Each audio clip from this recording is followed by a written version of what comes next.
আসসালামু আলাইকুম ওয়া রাহমাতুল্লাহি ওয়া বারাকাতুহু।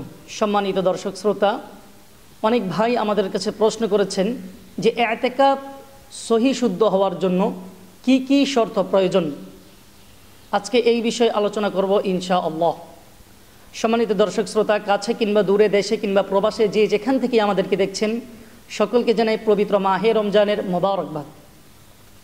সম্মানিত দর্শক শ্রোতা, ইতিকাফ সহি শুদ্ধ হওয়ার জন্য যেই শর্তগুলো রয়েছে, এই ক্ষেত্রে ফতোয়ায়ে আলমগীর দ্বিতীয় খণ্ড পৃষ্ঠা নম্বর 211 এই কিতাবের ভিতরে উল্লেখ করা হয়েছে ইতিকাফ সহি শুদ্ধ হওয়ার জন্য 7টি শর্ত প্রয়োজন।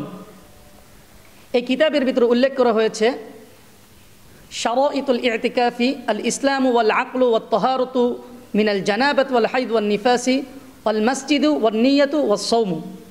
যে ইতিকাফ সহি শুদ্ধ হওয়ার জন্য মুসলমান হতে হবে, জ্ঞানী হতে হবে, সমস্ত প্রকার নাপাকি থেকে পবিত্র থাকতে হবে এবং মসজিদ হতে হবে, এমন মসজিদ হতে হবে যেই মসজিদে 5 ওয়াক্ত নামাজ জামাতের সাথে আদায় করা হয়, এবং ইতিকাফের নিয়ত করতে হবে এবং আমাদেরকে রোজাদার হতে হবে।